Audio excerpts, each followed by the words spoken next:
ಸರ್ಕಾರದ ಹೊಣೆಗೇಡಿತ. ಮಂಡ್ಯದ 26 ವರ್ಷದ ಪೂರ್ಣಚಂದ್ರ KR ಪೇಟೆ ರಾಯಸತ್ರದ ನಿವಾಸಿಯಂತೆ. ಸಿವಿಲ್ ಇಂಜಿನಿಯರ್ ಮಾಡಿಕೊಂಡಿದ್ರಂತೆ ಪೂರ್ಣಚಂದ್ರ. ಕಾಲ್ತುಳಿತದ ವೇಳೆ ಹೃದಯಾಘಾತಕ್ಕೆ ಒಳಗಾಗಿದ್ದಾರೆ ಪೂರ್ಣಚಂದ್ರ. ಇದ್ದೊಬ್ಬ ಮಗನನ್ನು ಕೂಡ ಕಳ್ಕೊಂಡು ಕುಟುಂಬಸ್ಥರು ಕಣ್ಣೀರನ್ನು ಹಾಕ್ತಾ ಇದ್ದಾರೆ. ಅವ್ರ ಜೊತೆಲೇ ಮಾಡಿಕೊಂಡು ಕಳಿಸ್ಬಿಡಪ್ಪ, ಕೈ ಮುಗಿತೀನಿ ಕಣಪ್ಪ. ನನ್ನ ಮಗನ ನನ್ನ ಮನೆ ತೆಗೆ ಕರ್ಕೋಬೇಡಿ, ನಾನು ಈ ಕಣ್ಣಲ್ಲಿ ನೋಡ್ನಾರೆ. ನನ್ನ ಮಗ ಅದಕ್ಕೆ ಸಲುವಾಗಿ ಜೀವ ಬಿಟ್ಟವನೆ, ನನ್ನ ಮಗ ಅದಕ್ಕೆ ಸಲುವಾಗಿ ಜೀವ ಬಿಟ್ಟವನೆ. ನನಗೆ ಮಾತ್ರ ನನ್ನ ಮಗನ ಮಗ ತೋರ್ಬೇಡಿ. ಅವನ್ ಗೆದ್ದವನ ಕ್ರಿಕೆಟ್ ನಾನು ಬಾಯಿ ಮುಣ್ಣಾಕ ಅವ್ರ ಮನೆ ಹಾಳು ಬಿದ್ದೋಗ ನನ್ನ ಮನೆ ಹಾಳು ಮಾಡಿದ್ರಲ್ಲ.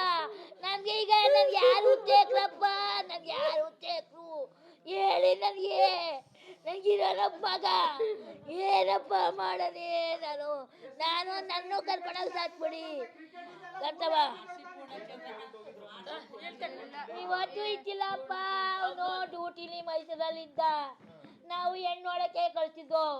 ಹೆಣ್ಣು ನೋಡ್ಕೊಂಡು ಡ್ಯೂಟಿಗೆ ಹೋಗೋಣ ಅಂತ ನಾವು ತಿಳ್ಕೊಂಡು ಅವನು ಮನೆಗೆ ಗೊತ್ತಿಲ್ಲ.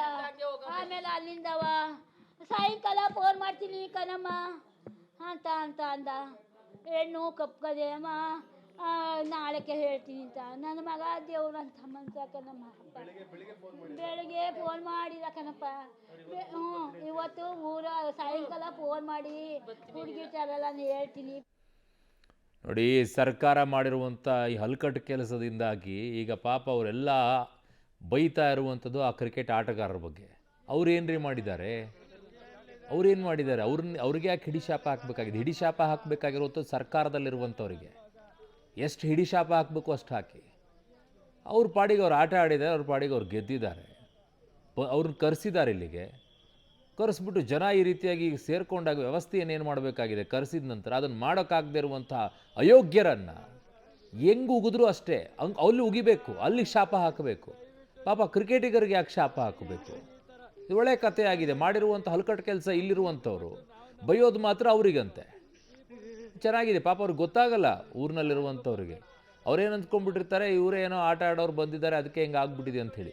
ಈ ಸರ್ಕಾರದವ್ರು ಮಾಡಿರುವಂಥ ಎಡವಟ್ಟುಗಳ ಕೆಲಸದಿಂದಾಗಿ ಅನಾಹುತ ಆಗಿದೆ ಅನ್ನುವಂಥ ಅರಿವು ಅವ್ರಿಗೆ ಯಾರಿಗೂ ಬಂದಿಲ್ಲ. ಇನ್ನು ಬರಬೇಕದು. ಯಾವ ರೀತಿಯಾದಂಥ ದರಿದ್ರ ಕೆಲಸವನ್ನು ಮಾಡಿದೆ ಈ ಸರ್ಕಾರ, ಯಾವ ರೀತಿಯಾಗಿ ಆ ಕುಟುಂಬಗಳಲ್ಲಿರುವಂಥ ಮಕ್ಕಳನ್ನು ಕಳೆದುಕೊಳ್ಳೋ ರೀತಿಯಲ್ಲಿ ಮಾಡಿದೆ ಅಂತ ಹೇಳಿ. ಜವಾಬ್ದಾರಿ ಇಲ್ಲದೆ ಇರುವಂಥ ಸರ್ಕಾರ, ಬೇಜವಾಬ್ದಾರಿ ರೀತಿಯಲ್ಲಿ ವರ್ತನೆ ಮಾಡಿರುವಂತಹ ಸರ್ಕಾರಕ್ಕೆ ಎಷ್ಟೇ ಚೀತು ಅಂತ ಉಗಿದ್ರೂ ಕೂಡ ಕಡಿಮೆನೆ. ಎಲ್ಲವನ್ನ ಬಿಟ್ಟು ನಿಂತಿರುವಂಥ ಸರ್ಕಾರ. ಅದರ ಮಧ್ಯದಲ್ಲೂ ಕೂಡ ಭಂಡತನದಿಂದ, ಮೊಂಡುತನದಿಂದ